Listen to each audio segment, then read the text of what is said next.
തന്നതുപോലെ ദേ ഇന്ന് എൻ്റെ ഫ്രണ്ടിൻ്റെ ചാനൽ ലിങ്ക് ഞാനിവിടെ കൊടുക്കുകയാണ്. താല്പര്യമുള്ളവർ കയറി സബ്സ്ക്രൈബ് ചെയ്ത് ഫോളോ ചെയ്ത് സപ്പോർട്ട് ചെയ്യണേ. ശരി കാർത്തിയേട്ടാ, എല്ലാം ഏട്ടൻ പറയുന്നത് പോലെ ചെയ്തോളാം. നിനക്ക് ഈ കാര്യത്തിൽ ഒരു ടെൻഷനും വേണ്ട ആദിപ്പെണ്ണേ, ഞാൻ നിന്റെ കൂടെ തന്നെയുണ്ട്. അവൻ അവളെ വാക്കുകൾ കൊണ്ട് സമാധാനിപ്പിച്ചു. എനിക്കിക്കാര്യത്തിൽ ഒരു ടെൻഷനും ഇല്ല കാർത്തിയേട്ടാ. കാരണം ടെൻഷൻ അടിക്കേണ്ടതും പേടിക്കേണ്ടതും തെറ്റ് ചെയ്തവരല്ലേ. നമ്മളൊരു തെറ്റും ചെയ്തിട്ടില്ലെന്ന് ഉത്തമ ബോധ്യം എനിക്കുണ്ട്. പിന്നെ ഈ ക്യാഷ് വെറുതെ അവർക്ക് കൊടുക്കുന്നതിൽ എനിക്കൊരു താല്പര്യവും ഇല്ല. പിന്നെ ഏട്ടൻ പറഞ്ഞതുകൊണ്ട് മാത്രമാണ് ഞാനിതിനൊക്കെ സമ്മതിച്ച് തന്നത് തന്നെ. ക്യാഷ് കൊടുക്കാൻ എനിക്കും പ്രത്യേകിച്ച് താല്പര്യമൊന്നും ഉണ്ടായിരുന്നില്ല ആദിക്കൊച്ചേ. പക്ഷെ ഇപ്പോൾ ഈ ക്യാഷ് നമ്മൾ കൊടുത്തില്ലെങ്കിൽ അത് ഞാൻ അവിടെ ഇല്ലാത്ത സ്ഥിതിക്ക് ഏറ്റവും കൂടുതൽ ബാധിക്കാൻ പോകുന്നത് നിന്നെ ആയിരിക്കും. അതുകൊണ്ട് മാത്രമാതി ഞാൻ ആ ക്യാഷ് കൊടുക്കാൻ തീരുമാനിച്ചത് തന്നെ. പക്ഷെ കാർത്തിയേട്ടാ, നമ്മൾ അങ്ങനെ ചെയ്യുമ്പോൾ അത് തെറ്റ് ചെയ്യുന്നവർക്ക് ഒരു പ്രോത്സാഹനം ആവുകയല്ലേ. അതുമാത്രമല്ല, ഒരു കുഞ്ഞിനെയാണ് കേവലം കുറച്ച് പണത്തിന് വേണ്ടി അവൾ അവനോട് പുച്ഛത്തോടെ പറഞ്ഞു നിർത്തി. അതാണ് ആദി പണത്തിൻ്റെ പ്രത്യേകത. അതിനുവേണ്ടി ആരെ ബലി കൊടുക്കാനും ഇന്നുള്ള മനുഷ്യർ തയ്യാറാകും. ഇങ്ങനെയുള്ളവരെ വെറുതെ വിടരുത് കാർത്തിയേട്ടാ. നാളെ കുറച്ചധികം കാശ് കൊടുക്കാമെന്ന് പറഞ്ഞാൽ ആ കുഞ്ഞിനെ വിൽക്കാൻ പോലും ഇങ്ങനെയുള്ളവർ മടിക്കില്ല. ഒരമ്മയല്ലാഞ്ഞിട്ട് പോലും എൻ്റെ നെഞ്ച് ആ കുഞ്ഞിൻ്റെ അവസ്ഥ കണ്ട് ഒരു നിമിഷം പിടഞ്ഞു. എന്നാ അതിനെ ഉണ്ടാക്കിയവരോ ഒരു കൂസലും ഇല്ലാതെയാ ആ കുഞ്ഞിനു വേണ്ടി അവർ എന്നോട് വില പേശിയത്. അതാണ് ആദി ലോകം. അവൻ അവളെ സമാധാനിപ്പിച്ചുകൊണ്ടിരുന്നു. അങ്ങനെ ഇരിക്കുമ്പോഴാണ് സാൻവി എബിനെ കൊണ്ട് അവിടേക്ക് കടന്നു വന്നത്. അവർ വരുന്നത് കണ്ടതും ആദി സംസാരം അവിടെ അവസാനിപ്പിച്ചുകൊണ്ട് എബിൻ്റെ നേരെ തിരിഞ്ഞു. എബിൻ, കാർത്തിയേട്ടനാണ്, എന്തെങ്കിലും സംസാരിക്കാനുണ്ടെങ്കിൽ. അത് കേട്ടതും എബിൻ ചാടി കയറി ഫോണെടുത്ത് എന്തൊക്കെയോ സംസാരിക്കാൻ തുടങ്ങി. ഇതൊക്കെ കണ്ട് അന്തം വിട്ടുകൊണ്ട് ആതിര എന്ന ആദിയും. എന്താ ഏട്ടത്തി, നിങ്ങളാ ചെറുക്കനെ ആദ്യം കടന്നോലെ നോക്കുന്നത്? നീ കണ്ടോ സാനുമോളെ? കാർത്തിയേട്ടൻ കോളിലുണ്ടെന്ന് കേട്ടതും ആ ചെറുക്കൻ്റെ ചുറുചുറുക്കും സന്തോഷവും ഭവ്യതയുമൊക്കെ. അതിനെന്താ, ഏട്ടനെ എബിക്ക് പേഴ്സണലായിട്ട് അറിയാമായിരിക്കും. അതായിരിക്കും ഇത്രയും സന്തോഷം. എന്തായാലും അവർ സംസാരിക്കട്ടെ സാൻവി ചിരിയോടെ പറഞ്ഞു. അവർ സംസാരിക്കട്ടെ, സാൻവി ചിരിയോടെ പറഞ്ഞു. അല്പനേരത്തിന് ശേഷം, മാഡം ഒന്നുകൊണ്ടും ടെൻഷൻ അടിക്കണ്ട. ഈ പ്രശ്നമൊക്കെയും നമ്മൾ ഇന്ന് പരിഹരിക്കും. പിന്നെ സാറ് പറഞ്ഞു സാറ് തിരികെ വരുന്നത് വരെ മാഡത്തിന് ഒരു സംശയമായി ഈ തറവാട്ടിൽ നിന്നോളാൻ. അവൻ സന്തോഷത്തോടെ ഓരോന്ന് പറയുന്നത് കേട്ട് ആദിക്ക് അവനോട് വല്ലാത്ത അടുപ്പവും സ്നേഹവും വാത്സല്യവും ഒക്കെ തോന്നി. പിന്നെ മാഡം എന്തോ ഓർത്തതുപോലെ അവൻ വീണ്ടും അവളെ വിളിച്ചതും അവൾ അവനെ തൻ്റെ വലതുകൈകൊണ്ട് തടഞ്ഞു. എന്താ മാഡം? നീ കുറേ നേരമായി മാഡം മാഡം എന്നലറുകയാണ്. സത്യത്തിൽ ഞാൻ എപ്പോഴാ നിന്നെ പഠിപ്പിച്ചത്? അല്ലെങ്കിൽ നീ എൻ്റെ കീഴിൽ വർക്ക് ചെയ്യുന്ന വല്ല ആളുമാണോ? അങ്ങനെയാണെങ്കിൽ പോലും എന്നെ അങ്ങനെ വിളിക്കാൻ ഞാൻ ആരെയും അനുവദിച്ചിട്ടില്ല. Sorry madam. എന്താ? അല്ല, ഞാൻ സോറി പറഞ്ഞതാ. സോറി മതി. പിന്നെ നീ വിളിക്കുന്ന ആ വാലിന് പകരം നീ എന്നെ ആദി എന്ന് വിളിച്ചോ? അയ്യോ അത് വേണ്ട, നിങ്ങളെ പേര് വിളിക്കാന്ന് വെച്ചാ. ഓക്കെ, പേര് വിളിക്കാൻ ബുദ്ധിമുട്ടാണെങ്കിൽ നീ വിളിക്കണ്ട. പക്ഷെ മാഡം എന്ന് വിളിച്ചു പോകരുത്. എനിക്കത്രയ്ക്കും ബഹുമാനമൊന്നും ആവശ്യമില്ലേ ബി. അങ്ങനെയെങ്കിൽ ഞാൻ ചേച്ചിയെന്ന് വിളിക്കാം. അതാവുമ്പോൾ വിളിക്കാനൊരു സുഖമൊക്കെ ഉണ്ട്. അതുകൊള്ളാം, എനിക്കിഷ്ടായി. പക്ഷെ വിളിക്കുമ്പോൾ ഒരു സ്വന്തം ചേച്ചിയെപ്പോലെ കണ്ട് വിളിക്കണം. എന്നാലേ അതിനൊരു ആത്മാർത്ഥത കാണൂ. അതിനവനൊന്ന് പുഞ്ചിരിച്ചുകൊണ്ട് തുടർന്നു. പിന്നെ ചേച്ചി, സാറ് പറഞ്ഞതുപോലെ എല്ലാം ഞാൻ ചെയ്തിട്ടുണ്ട്. അവർക്ക് കൊടുക്കാനുള്ള ചെക്കും റെഡിയാ. പക്ഷെ ഞാനൊന്ന് ചോദിക്കട്ടെ, ഒരു തെറ്റും ചെയ്യാത്ത നമ്മളെന്തിനാ വെറുതെ അവർക്ക് ക്യാഷ് കൊടുക്കുന്നത്? അതും സാറിൻ്റെ സ്വഭാവം അനുസരിച്ച് 10 പൈസ പോലും ആർക്കും വെറുതെ കൊടുക്കാറില്ല. അങ്ങനെയുള്ള സാറാണ് ഇപ്പോൾ ലക്ഷങ്ങൾ അവർക്ക് കൊടുക്കാൻ തയ്യാറായിരിക്കുന്നത്. എടോ ബാല്യക്കാരാ, നിനക്ക് നിന്റെ സാറ് പറഞ്ഞ ജോലി വൃത്തിയായിട്ട് ചെയ്താൽ പോരെ? ഇങ്ങനത്തെ കുനിഷ്ട് പിടിച്ച ചോദ്യങ്ങളൊക്കെ ചോദിക്കേണ്ട വല്ല കാര്യമുണ്ടോ? അങ്ങനെയല്ല കാർത്തി സാറിൻ്റെ പെങ്ങളെ. ഇവിടെ നമ്മളാരും ഒരു തെറ്റും ചെയ്തിട്ടില്ല. പിന്നെന്തിനാ അവർ ചോദിച്ച പണം നമ്മൾ കൊടുക്കുന്നത്? അതിൻ്റെ ആവശ്യം എന്താ? അവൻ അവരോടായി ചോദിച്ചു. അതിനൊറ്റ കാരണമേ ഉള്ളനിയാ. ആ പ്രോഡക്റ്റ് അവർ പർച്ചേസ് ചെയ്തിരിക്കുന്നത് നമ്മുടെ കടയിൽ നിന്നാണ്. അതുമാത്രമല്ല, അത് വാങ്ങിയ ബില്ലുമൊക്കെ അവർ ഹാജരാക്കിയിട്ടുണ്ട്. ഹോസ്പിറ്റൽ അധികൃതർ കുട്ടിക്ക് ഫുഡ് പോയ്സൺ ആണെന്നും പറയുന്നുണ്ട്. ഇതൊക്കെ നമ്മളിലേക്കാണ് വിരൽ ചൂണ്ടുന്നത്. ഇത് നമ്മുടെ ഭാഗത്തെ മിസ്റ്റേക്ക് അല്ലെന്ന് തെളിയിക്കാനായി നമ്മുടെ കയ്യിൽ ഒരു തെളിവുമില്ല. എന്തിന്, CCTV പോലും കംപ്ലൈൻ്റ് ആണ്. ആദ്യ തൻ്റെ ഭാഗം വ്യക്തമാക്കി. അങ്ങനെ അവർ മൂവരും സംസാരിച്ചുകൊണ്ടിരിക്കുമ്പോഴാണ് വർഷ അവിടേക്ക് കടന്നു വന്നത്. അവളെ കണ്ടതും എല്ലാവരുടെയും ശ്രദ്ധ അവളിലേക്കായി. നിങ്ങൾ ഈ ഗൂഢാലോചന അവസാനിപ്പിച്ചിട്ട് താഴേക്ക് വരാൻ നോക്ക്. അവിടെ നിങ്ങളെയൊക്കെ കാണാൻ വക്കീലും ആ കൊച്ചിൻ്റെ അച്ഛനും വന്നിരിപ്പുണ്ട്. അവൾ അവരോട് തീർത്തും പുച്ഛത്തോടെ പറഞ്ഞു നിർത്തി. അതിന് നീ എന്തിനാ പെണ്ണെ ഞങ്ങളെങ്ങനെ പുച്ഛിക്കുന്നത്? വർഷയുടെ മുഖഭാവം കണ്ട് സാൻവി അവളോട് ചോദിച്ചു. ഈ അഹങ്കാരം കാശ് കൊടുക്കുന്നതിലും കാണണം. വർഷ അവളെ വീണ്ടും പുച്ഛിച്ചു. അയ്യോ, അതൊന്നും ഓർത്ത് നീ വിഷമിക്കണ്ട. ഈ പ്രശ്നം ഇവിടെ വരെ കൊണ്ടെത്തിക്കാമെന്നുണ്ടെങ്കിൽ ആർക്കും ഒരു പ്രശ്നം വരാതെ അത് പരിഹരിക്കാനും ഞങ്ങൾക്കറിയാം, അല്ലേ ഏട്ടത്തി? അത്രയും പറഞ്ഞുകൊണ്ട് സാൻവി ആദ്യം ഒന്ന് നോക്കി. പിന്നല്ല, നീ വാ. എന്തായാലും വക്കീലും ആളുകളും വന്ന സ്ഥിതിക്ക് അവരെ ഇരുത്തി മുഷിപ്പിക്കരുതല്ലോ. അത്രയും പറഞ്ഞുകൊണ്ട് അവർ വർഷയെ മറികടന്ന് പുറത്തേക്കിറങ്ങി. എന്നാൽ ഇതേ സമയം വക്കീൽ സത്യനോട് സംസാരിക്കുകയായിരുന്നു. അത് കണ്ടുകൊണ്ട് ദേവചന്ദ്രനും ഭാര്യ മാധവിയും അവിടേക്ക് കടന്നു വന്നു. അവർ ഇരുവരെയും കണ്ടതും വക്കീൽ പരിചിത ഭാവത്തിൽ അവരെ നോക്കി പുഞ്ചിരിച്ചു. അപ്പോഴേക്കും ആദിയും സാൻവിയും എബിനും ഒരുപോലെ അവിടെ എത്തിക്കഴിഞ്ഞിരുന്നു. സാൻവി കൊച്ചേ, ഞാൻ ഈ മോഹനോട് കാര്യമായി തന്നെ സംസാരിച്ചു. അവർക്ക് കേസിനും കൂട്ടത്തിനുമൊന്നും പോകാൻ തീരെ താല്പര്യമില്ല. അതുകൊണ്ട് അവർക്കുണ്ടായ നഷ്ടം നീ തീർത്തു കൊടുത്താൽ ഈ കേസ് ഇവിടെ ഒതുങ്ങും. വക്കീൽ വലിയ വളച്ചുകെട്ടിലില്ലാതെ അവളോടായി പറഞ്ഞതും എബിൻ്റെ സ്വരം അവിടെ ഉയർന്നു. വക്കീലേ, ക്യാഷ് തരാൻ വേണ്ടി തന്നെയാണ് എൻ്റെ സാറ് പറഞ്ഞിട്ട് ആദ്യേച്ച് നിങ്ങളെ ഇവിടേക്ക് ക്ഷണിച്ചത് പോലും. അതുകൊണ്ട് ഇത്തരത്തിലുള്ള സംസാരങ്ങളൊന്നും വേണമെന്നില്ല. ഇതൊക്കെ പറയാൻ നീ ഏതാ ചെറുക്ക? വക്കീൽ എബിൻ്റെ സംസാരം ഇഷ്ടപ്പെടാതെ അവനോട് ചോദിച്ചു. ഞാൻ എബിൻ, KK ഇൻഡസ്ട്രീസിൻ്റെ ഓണറിൻ്റെ PA ആണ്. അതെന്തേലും ആയിക്കോട്ടെ, എനിക്കറിയേണ്ടത് ഞങ്ങളുടെ കേസുമായി നിനക്കെന്ത് ബന്ധമാണുള്ളത്? വക്കീലിൻ്റെ ശബ്ദം അവർക്ക് നേരെ ഉയർന്നു. സാറേ, നിങ്ങൾക്ക് വേണ്ടത് പണം അതല്ലേ? അത് വാങ്ങിയിട്ട് എവിടെയാണെന്ന് വെച്ചാൽ പോകാൻ നോക്ക്. വെറുതെ എന്തിനാ അനാവശ്യ സംസാരങ്ങളൊക്കെ? ഇവരുടെ സംസാരം കേട്ടതും സത്യൻ അവർക്ക് മുൻപിലേക്ക് വന്നു നിന്നു.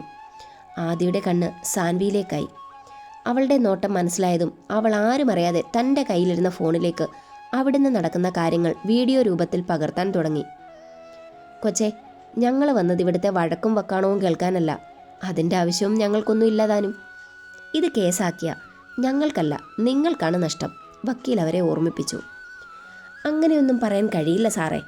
വാദി പ്രതിയാകുന്ന കാലമാ.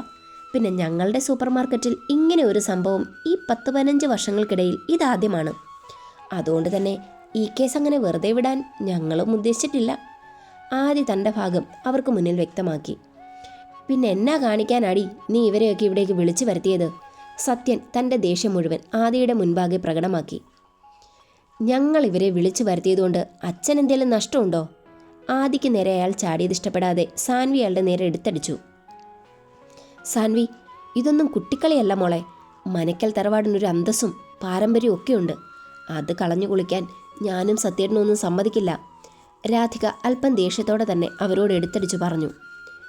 അതിന് ആര് തറവാട് നശിപ്പിച്ചു? അതും കൂടെ അമ്മ ഞങ്ങൾക്ക് പറഞ്ഞതാ. എൻ്റെ അറിവിൽ അങ്ങനെ ഒന്നും നടന്നിട്ടില്ല. പിന്നെ ഈ ഇരിക്കുന്ന ആളിൻ്റെ കുട്ടിക്ക് നമ്മുടെ സ്ഥാപനത്തിൽ നിന്ന് വിഷബാധയേറ്റു. അത് സത്യമാണ്. പക്ഷെ അതൊന്നും ഞങ്ങളുടെ അറിവോടായിരുന്നില്ല. അതുമാത്രമല്ല, ഞങ്ങളുടെ സ്ഥാപനത്തിൽ അങ്ങനെയൊന്നും നടക്കാൻ ഒരു സാധ്യതയുമില്ല. കാരണം ഇയാളുടെ കുട്ടിക്ക് വിഷബാധയേറ്റു എന്ന് പറയുന്നതിൻ്റെ തലേന്ന് ഞങ്ങളെല്ലാം പുതിയ സാധനങ്ങൾ ഫില്ല് ചെയ്തതാണ്. അതിനർത്ഥം കടയിലുള്ള ആരോ ഞങ്ങൾക്ക് പണി തന്നതാണ്. അത് വീട്ടിലുള്ളവരും ആകാം, അല്ലേ സാൻവി മോളെ? എബിൻ സാൻവിയെ തിരുത്തിയതും വക്കീലിൻ്റെ നോട്ടം സത്യനിലായി. അതാരും കണ്ടില്ലെങ്കിലും ആദ്യം നല്ല വെടിപ്പായിട്ട് കാണുകയും ചെയ്തു. അല്ല, നിങ്ങൾ എത്ര രൂപയാണ് ഞങ്ങളിൽ നിന്ന് പ്രതീക്ഷിക്കുന്നത്? ഇതൊക്കെ കണ്ടുകൊണ്ടിരുന്ന ദേവചന്ദ്രൻ്റെ സ്വരമുയർന്നു. അത് പിന്നെ ദേവമാഷേ, മോഹനൊക്കെ ചോദിക്കുന്നത് 10 ലക്ഷം രൂപയാണ്. പിന്നെ ഞാനത് ഒരു 8 കുറച്ചിട്ടുണ്ട്. വക്കീൽ വലിയ കാര്യം പോലെ അവരോട് പറഞ്ഞതും എബിൻ്റെ സ്വരം അല്പം പുച്ഛത്തോടെ അവർക്ക് നേരെ ഉയർന്നു. താൻ അത്രയും കുറച്ചത് വലിയ കാര്യമായിപ്പോയി. അല്ല മോഹനൻ സാറേ, തൻ്റെ മകളുടെ ജീവൻ്റെ വില 10 ലക്ഷമേ ഉള്ളോ? എബിൻ പുച്ഛത്തോടെ അയാളോട് ചോദിച്ചു. എടോ, എനിക്ക് വേണമെങ്കിൽ ഇതിൽ കൂടുതൽ നിന്റെ കയ്യിൽ നിന്നും നേടിയെടുക്കാം. പക്ഷെ വക്കീൽ പറഞ്ഞതുകൊണ്ട് മാത്രമാണ് ഞാനിതിൽ ഒതുക്കിയത്. കൂടുതൽ എനിക്കിട്ടുണ്ടാക്കിയ തനിക്ക് ഈ മോഹനെ അറിയില്ല. അയാൾ എബിന് നേരെ ശബ്ദമുയർത്തി. എടോ, പറയുന്നതുകൊണ്ട് ഒന്നും തോന്നരുത്. ഞങ്ങളുടെ ഷോപ്പിൽ നിന്നും സാധനം വാങ്ങിയതുകൊണ്ടാണ് നിങ്ങളുടെ കുഞ്ഞിനിങ്ങനെ വന്നതെന്ന് പറയുന്നു. ഷോപ്പിൽ വന്നതിൻ്റെയും സാധനം വാങ്ങിയതിൻ്റെയും ബില്ല് നിങ്ങളുടെ കൈവശമുണ്ട്. അതൊക്കെ ഞാൻ സമ്മതിക്കുന്നു. പക്ഷെ നിങ്ങൾ നിങ്ങളുടെ കുഞ്ഞിന് കൊടുത്ത മിൽക്ക് പൗഡർ അത് ഞങ്ങളുടെ കടയിൽ നിന്നും എടുത്തതാണെന്ന് ഉറപ്പിച്ച് പറയാൻ പറ്റുമോ? ഇനി താൻ ആർക്കെങ്കിലും വേണ്ടി കളിക്കുന്നതാണേലോ. എബിൻ വെട്ടി തുറന്ന് അവരോട് തിരക്കി. എടോ, അപ്പം ഞങ്ങൾ മനഃപൂർവ്വം പ്രശ്നം ഉണ്ടാക്കുന്നതാണെന്നാണോ താനും ഈ കുടുംബത്തിലുള്ളവരും പറഞ്ഞു വരുന്നത്? ഇതൊക്കെ കേട്ടുകൊണ്ട് നിന്ന അനന്തൻ്റെ ശബ്ദം അവിടെ ഉയർന്നു. അങ്ങനെയല്ല സാറേ, എബിൻ പറഞ്ഞ ശരിയല്ലേ? ഞങ്ങളുടെ കടയിൽ നിന്നും കൊണ്ടുപോയ സാധനമാണ് ആ കുട്ടിക്ക് കൊടുത്തതെന്ന് എന്തുറപ്പാ ഉള്ളത്? അത് ഞങ്ങളെ പെടുത്താൻ വേണ്ടിയാണെങ്കിലോ? ആരെയും പേടിക്കാതെ ആദ്യം മുൻപിലേക്ക് വന്ന് അവരുടെ മുഖത്ത് നോക്കി സംസാരിക്കാൻ തുടങ്ങി. അത് കേട്ടതും മോഹനും വക്കീലും അല്പം ടെൻഷനോടെ പരസ്പരം ഒന്ന് നോക്കി. നിങ്ങളിങ്ങനെ പരസ്പരം നോക്കിയൊന്നും വേണ്ട. ഞങ്ങൾക്ക് തോന്നിയ ചില കാര്യങ്ങൾ നിങ്ങളോട് പങ്കുവെച്ചെന്നേ ഉള്ളൂ. അതിൻ്റെ അർത്ഥം പറഞ്ഞ ക്യാഷ് നിങ്ങൾക്ക് തരില്ലെന്നും അല്ല. അത്രയും പറഞ്ഞുകൊണ്ട് ആദി എബിയുടെ കയ്യിലിരിക്കുന്ന ബ്ലാങ്ക് ചെക്ക് ഒന്ന് പരിശോധിച്ച് നോക്കിക്കൊണ്ട് സാൻവിയുടെ നേരെ തിരിഞ്ഞു. ഈ ചെക്ക് ഇവർക്ക് കൊടുക്കാനായി പെട്ടെന്ന് ഫിൽ ചെയ്തോളൂ. ഇനി നമ്മളായിട്ട് വൈകിപ്പിച്ചെന്ന് വേണ്ട. ശരി ഏട്ടത്തി. സാൻവി ആദിക്ക് മറുപടി കൊടുത്തതും അവൾ മോഹൻ്റെ നേരെ തിരിഞ്ഞു. പിന്നെ നിങ്ങളുടെ ഭാഗത്ത് തെറ്റൊന്നുമില്ലെന്ന് ഉത്തമ ബോധ്യം നിങ്ങൾക്കുണ്ടെങ്കിൽ ഈ ചെക്ക് നിങ്ങൾക്കിപ്പം തന്നെ ഞങ്ങളിൽ നിന്നും വാങ്ങിക്കാം. ആദി സാൻവിയുടെ കയ്യിലിരിക്കുന്ന ചെക്ക് ചൂണ്ടിക്കാണിച്ച് പറഞ്ഞതും മോഹൻ എന്ത് പറയണമെന്നറിയാതെ അനന്തനെ ഒന്ന് നോക്കി. എന്താ, നിങ്ങൾക്ക് ചെക്ക് വേണ്ടെന്നുണ്ടോ? അവൾ അവരുടെ മനസ്സറിയാനായി ഓരോന്ന് ചോദിച്ചു. അതെന്ത് വർത്താനോ കൊച്ചേ നീ ഈ പറയുന്നത്? എന്തൊക്കെ പറഞ്ഞാലും നമ്മുടെ കടയിൽ നിന്നുമുണ്ടായ ഈ പ്രശ്നം പരിഹരിക്കേണ്ടത് നമ്മുടെ ഓരോരുത്തരുടെയും ഉത്തരവാദിത്വമല്ലേ?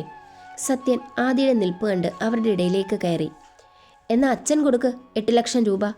അയാളുടെ വാക്കുകൾ കേട്ടതും സാൻവി സ്വന്തം അപ്പനാണെന്ന് പോലും നോക്കാതെ അയാൾക്കെതിരെ തട്ടിക്കേറി.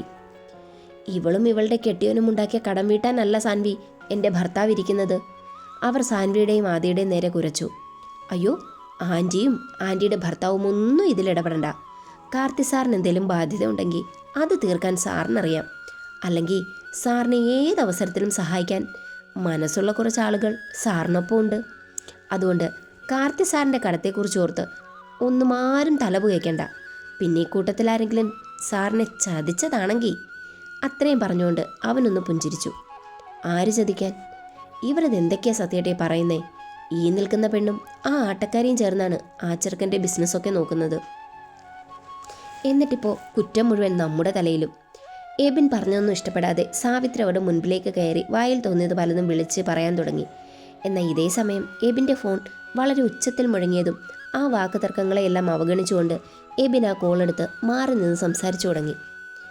മോളെ, തൽക്കാലം നീ ഇവർക്ക് ഈ ചെക്ക് കൊടുക്കണ്ട. പെട്ടെന്നെന്തോ ചിന്തിച്ചുറപ്പിച്ചതുപോലെ ദേവചന്ദ്രൻ്റെ സ്വരം അവൾക്ക് നേരെ ഉയർന്നു.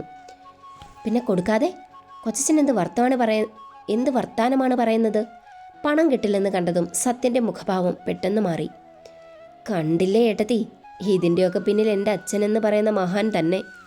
കാശ് കിട്ടില്ലെന്നറിഞ്ഞതും അയാളുടെ വിധം മാറിയത് കണ്ടോ? സത്യൻ്റെ പെട്ടെന്നുള്ള മാറ്റം കണ്ടതും സാൻവി തൻ്റെ അടുത്ത് നിൽക്കുന്ന ആദിയുടെ ചെവിയിലായി പറഞ്ഞതും ദേവചന്ദ്രൻ്റെ സ്വരം സത്യൻ്റെ നേരെ ഉയർന്നു. പണം കൊടുക്കരുതെന്ന് ഞാൻ എവിടെയും പറഞ്ഞിട്ടില്ല സത്യ. കൊച്ചച്ഛൻ തന്നെയല്ലേ ഇവളോട് പറഞ്ഞത് ചെക്ക് ഇവർ കൊടുക്കണ്ടെന്ന്? അങ്ങനെ കൊടുക്കാതിരുന്ന ഈ പ്രശ്നം തീരുമെന്ന് ദേവച്ചന് തോന്നുന്നുണ്ടോ? സത്യൻ എന്തൊക്കെയോ അയാളുടെ മുൻപിൽ പറഞ്ഞൊപ്പിച്ചു. എൻ്റെ സത്യ, ആദ്യം ഞാൻ പറയാൻ വന്ന കാര്യം മുഴുവിപ്പിക്കട്ടെ, എന്നിട്ടാകാം ഈ വിചാരണയും കുറ്റപ്പെടുത്തലുമൊക്കെ. അത്രയും പറഞ്ഞുകൊണ്ട് ദേവചന്ദ്രൻ ആദിയുടെ നേരെ തിരിഞ്ഞു. മോളെ, ഞാൻ ചെക്ക് ഇവർക്ക് നൽകേണ്ടെന്ന് പറഞ്ഞതിൻ്റെ പിന്നിൽ പണം ഇവർക്ക് നൽകേണ്ടതെന്നല്ല. സംഭവം എന്തൊക്കെയാണെങ്കിലും നമ്മുടെ കടയിൽ വെച്ചാണ് ഇവർക്ക് ഇങ്ങനെ ഒരു സംഭവം ഉണ്ടാകുന്നത് തന്നെ. അതുകൊണ്ട് തന്നെ ഇതിൽ നിന്ന് നമുക്ക് ഒളിച്ചോടാനൊന്നും കഴിയില്ല. അതുകൊണ്ട് ഇതിനൊരു പ്രായശ്ചിത്തം എന്ന നിലയിൽ ആ കുഞ്ഞിൻ്റെ ചികിത്സ നമ്മൾ സ്വയം ഏറ്റെടുക്കണം. അങ്ങനെ ചികിത്സിക്കാൻ 10-500 കൊടുത്ത് ഒതുക്കാൻ പറ്റിയ വിഷയമല്ല ദേവചന്ദ്രൻ സാറേ നിങ്ങളുടെ മക്കളും മരുമക്കളും കൂടി ചെയ്തത്. ഒരു പിഞ്ചു കുഞ്ഞിൻ്റെ ജീവിതമാണ് ഇവിടെ പ്രതിസന്ധിയിലായിരിക്കുന്നത്. ഓ, അതിന് മാത്രം ആ കുഞ്ഞിനൊരു കുഴപ്പമില്ലല്ലോ വക്കീൽ സാറേ. ഞാനും എൻ്റെ ഏട്ടത്തിയും ആ ഹോസ്പിറ്റലിൽ വന്ന് ഈ പറയുന്ന കുഞ്ഞിനെ നേരിട്ട് കണ്ടതാണ്. അതിൻ്റെ ആരോഗ്യസ്ഥിതി കണ്ടു ബോധ്യപ്പെട്ടിട്ടാണ് വന്നത്. അതുകൊണ്ട് ആ കുഞ്ഞുമോളുടെ പേരിൽ ഇല്ലാത്ത പ്രതിസന്ധികളൊന്നും വക്കീലായി ഉണ്ടാക്കാൻ നിൽക്കണ്ട. ആ കുഞ്ഞിനെ പിറ്റേന്ന് തന്നെ ഡിസ്ചാർജ് വാങ്ങി വീട്ടിലേക്ക് കൊണ്ടുപോയതും ഞങ്ങൾക്കറിവുള്ളതാണ്. പിന്നെ കുട്ടിക്ക് ഫുഡ് പോയിസൺ ആണെന്നുള്ളത് ശരി തന്നെ. പക്ഷേ അത് ഞങ്ങളുടെ കടയിൽ നിന്നും ഈ കുഞ്ഞിന് മിൽക്ക് പൗഡർ വാങ്ങി കൊടുത്തതുകൊണ്ട് മാത്രമാണ് അങ്ങനെയൊക്കെ സംഭവിച്ചതെന്ന് പറഞ്ഞാൽ അത് വിശ്വസിക്കാൻ എനിക്ക് വ്യക്തിപരമായി കുറച്ച് ബുദ്ധിമുട്ടുണ്ട്.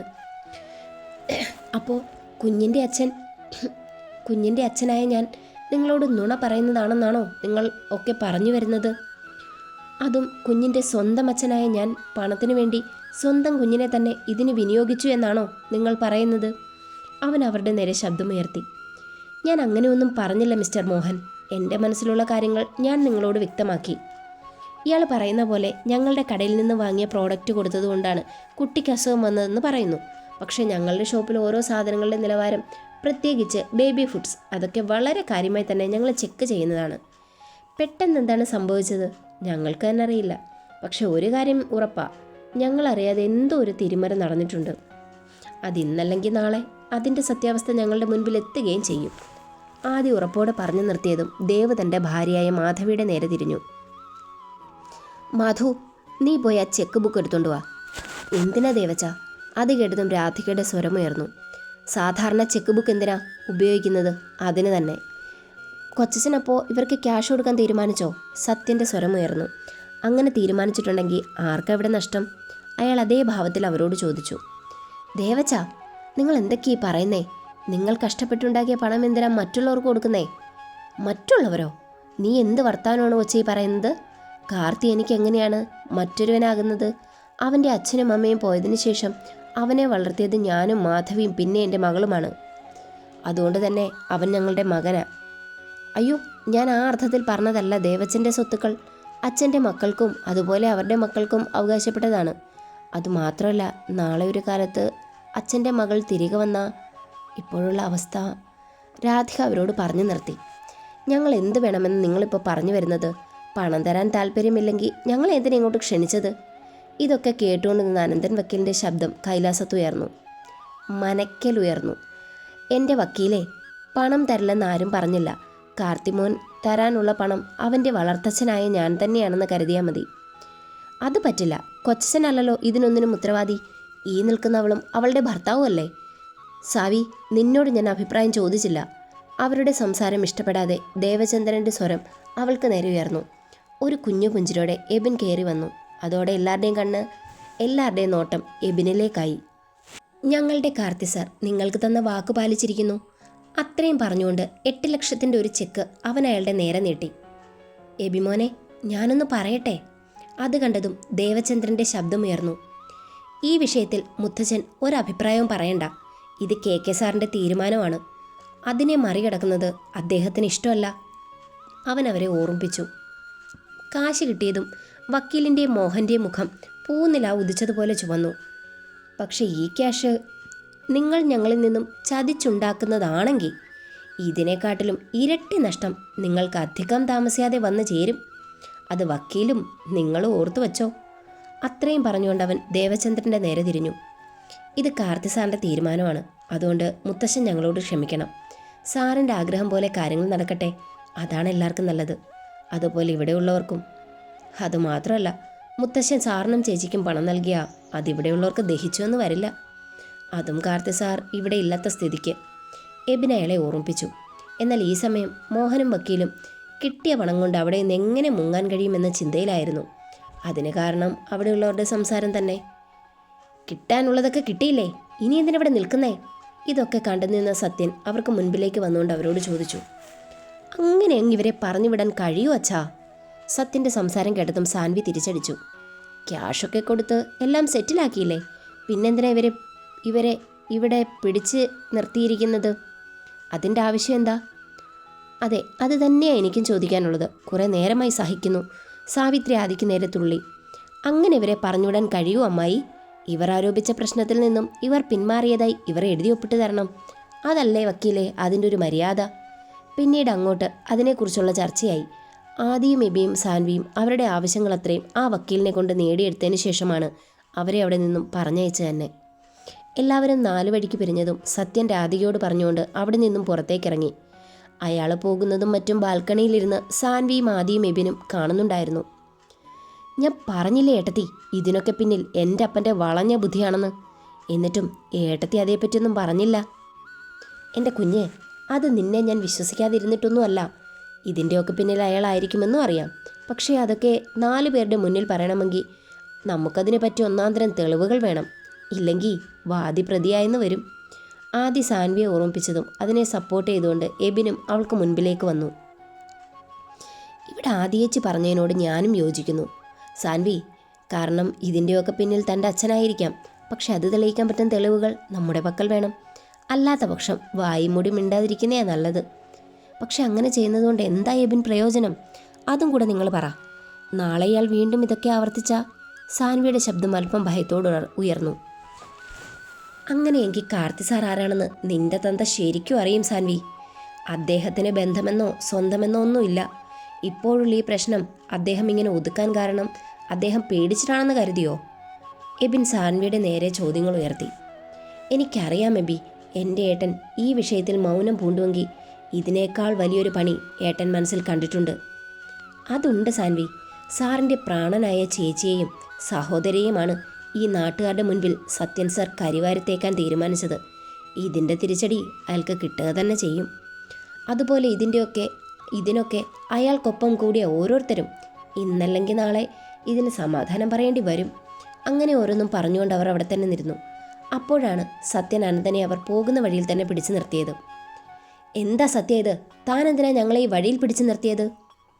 എൻ്റെ അനന്ത, അതെന്ത് വർത്താനാ? മനക്കൽ നിന്നും നിങ്ങൾക്ക് കിട്ടിയ പണം, അതിനൊരു തീരുമാനം ഉണ്ടാകണ്ടേ? എന്ത് തീരുമാനം? അനന്തൻ ഒന്നും അറിയാത്ത പോലെ ചോദിച്ചു. അതെന്ത് വർത്താനോ അനന്ത? ആദ്യം നിങ്ങൾക്ക് തന്ന പണത്തിൻ്റെ പിന്നിൽ ഞാനാണെന്ന് നിങ്ങൾ മറക്കരുത്. സത്യൻ്റെ സ്വരമോട് ഉയർന്നു. സത്യ, അതൊക്കെ നമുക്ക് പിന്നെ സംസാരിക്കാം. ഇപ്പം ഞങ്ങൾക്ക് പോയിട്ട് വേറെ ആവശ്യങ്ങളുണ്ട്. അനന്തൻ അവനോട് തിരക്ക് ഭാവിച്ചു. അതിനെന്താ, പോകാലോ. അനന്ത, അതിനു മുമ്പ് ആദ്യം തന്ന പണപ്പെട്ടി അതെനിക്ക് തന്നേക്ക്. എന്തിന്? അതിൻ്റെ എന്താ ആവശ്യമാ സത്യമുള്ളത്? ആ കാശിൻ്റെ അവകാശം അതിയിരിക്കുന്ന മോഹന് മാത്രമോ? കാരണം ആശുപത്രി കിടക്കുണ്ടായിരുന്നത് അവൻ്റെ കുഞ്ഞാ. ആയിക്കോട്ടെ, അല്ലെന്ന് ഞാൻ പറയുന്നില്ല അനന്ത. പക്ഷേ ഇതൊക്കെ നമ്മുടെ പ്ലാൻ ആയിരുന്നു. ആ ആദിയെ തോൽപ്പിക്കാനും അതുപോലെ ഈ ഇഷ്യൂവിൻ്റെ പേരിൽ അവരിൽ നിന്നും പണം തട്ടാനും. അത് മറന്ന് നീയും പ്രവർത്തിക്കണ്ട. കാരണം തുടക്കം മുതൽ നമ്മൾ ഒരുമിച്ചായിരുന്നു. ഞാനൊന്നും മറന്ന് പ്രവർത്തിക്കുന്നില്ല സത്യ. നീ പറഞ്ഞത് വളരെ ശരിയാണ്. എല്ലാം നിന്റെ പ്ലാൻ ആയിരുന്നു. പക്ഷെ ആ പണത്തിന് വേണ്ടി കൂടുതൽ കഷ്ടപ്പെട്ടത് ഞങ്ങളായിരുന്നു. അതുകൊണ്ട് തന്നെ അതിൻ്റെ പ്രോഫിറ്റും ഞങ്ങൾക്കായിരിക്കണം കൂടുതൽ. അനന്തൻ തൻ്റെ ആവശ്യം സത്യൻ്റെ നേരെ ഉന്നയിച്ചു. കിട്ടിയ പണത്തിൻ്റെ ഒരു ഭാഗം നിങ്ങൾക്ക് 2 പേർക്കും എടുക്കാം, ബാക്കി എനിക്ക്, സത്യൻ അഹങ്കാരത്തോടെ പറഞ്ഞു നിർത്തി. അങ്ങനെ പറ്റില്ലല്ലോ സത്യൻ സാറേ. ഇല്ലാത്ത കഥകൾ പറഞ്ഞ് ഈ കണ്ട നാടകങ്ങളൊക്കെ കളിച്ചത് ഞങ്ങളാ. അങ്ങനെയുള്ള ഞങ്ങളെക്കാൾ കൂടുതൽ പണം നിങ്ങൾക്കായി പറ്റുന്നത് എങ്ങനെ ശരിയാകും? മോഹൻ തൻ്റെ പക്ഷം വ്യക്തമാക്കി. അതോടെ അനന്തനും മോഹനും തന്നെ ചതിക്കുകയാണെന്ന് അവന് ഏറെക്കുറെ മനസ്സിലായി. കാര്യങ്ങളൊക്കെ വ്യക്തമായ സ്ഥിതിക്ക് ഞങ്ങൾ ഇനി കൂടുതലൊന്നും പറയേണ്ട കാര്യമില്ലല്ലോ. അനന്തൻ്റെ സ്വരം പിന്നെയും ഉയർന്നതും ഒരവസാനത്തെ കച്ചുത്തുരുമ്പെന്ന പോലെ സത്യൻ ഒന്നും കൂടെ അവരോട് സംസാരിക്കാൻ മുതിർന്നു. ഓക്കെ, എല്ലാം നിങ്ങൾ പറയുന്ന പോലെ. എന്തായാലും ആദ്യം പറഞ്ഞുറപ്പിച്ചതുപോലെ ഈ പണത്തിൻ്റെ ഒരു പങ്ക് എനിക്ക് അവകാശപ്പെട്ടതാണ്. അതെനിക്ക് കിട്ടുക തന്നെ വേണം.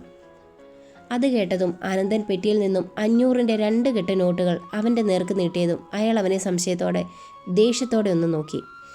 അനന്ത, നീ എന്താ പിച്ചക്കാശ് പോലെ എനിക്ക് നേരെ നീട്ടുന്നത്?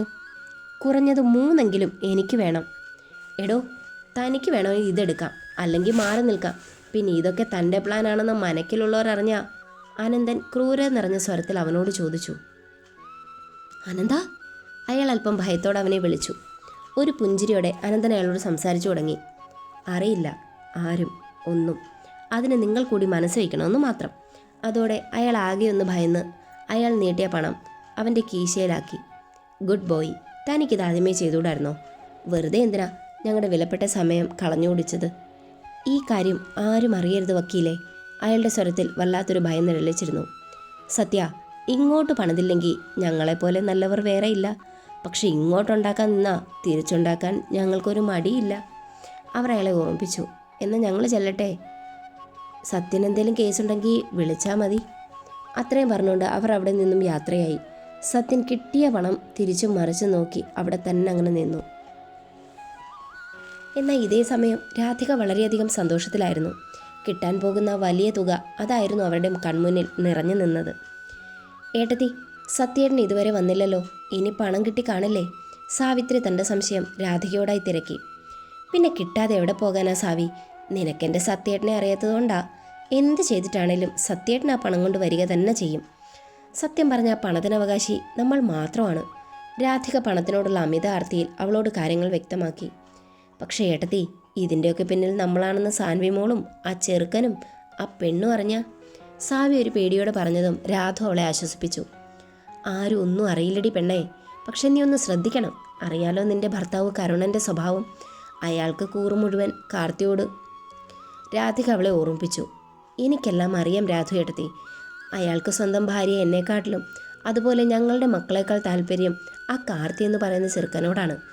എന്ത് കൈവിഷമാണ് ആ ചെറുക്കൻ എൻ്റെ ഏട്ടന് കൊടുത്തതെന്ന് ദൈവം തമ്പുരാന് മാത്രം അറിയാം. സാവി അവരോട് പറഞ്ഞ് നെടുവീർപ്പിട്ടു. അത് സത്യമായ സ്നേഹമാണ്. അതമ്മയ്ക്ക് ഇതുവരെ മനസ്സിലായില്ലേ? അവരുടെ ആ സംസാരം കേട്ട് അവിടേക്ക് വന്ന സാൻവിയുടെ സ്വരം ഉയർന്നതും രാധിക അവളെ ദേഷിച്ചൊന്നു നോക്കി. ഓ, ഞങ്ങളുടെ സംസാരം ഒളിഞ്ഞു നിന്ന് കേട്ട് മറ്റവൾക്ക് ചോർത്തി കൊടുക്കാൻ വന്നവളല്ലേടി നീ? രാധു അവളെ പരിഹസിച്ചു. എനിക്കതിൻ്റെ ഒരു ആവശ്യമില്ലമ്മേ. ചോർത്തി കൊടുക്കാതെ തന്നെ അമ്മയുടെയും അമ്മായിയുടെയും സ്വഭാവം നല്ല വെടിപ്പായിട്ട് തന്നെ ഏടത്തിക്കറിയാം. അതുപോലെ എനിക്കും. അതുകൊണ്ട് ഇത്തരത്തിലുള്ള സംസാരമൊന്നും ഇനി എന്നോട് വേണ്ട. കാരണം നിങ്ങളെ കാണിച്ചു കൂട്ടുന്നതിനൊക്കെ ഞാൻ എങ്ങനെ പ്രതികരിക്കുമെന്ന് എനിക്ക് തന്നെ ഒരു നിശ്ചയമില്ല. പിന്നെ മാധവി മുത്തശ്ശി നിങ്ങളെ അന്വേഷിക്കുന്നുണ്ട്, അത് പറയാൻ വന്നതാണിപ്പോൾ. അത്രയും പറഞ്ഞുകൊണ്ട് സാൻവി അവിടെ നിന്നും തൻ്റെ റൂമിലേക്ക് നടന്നു.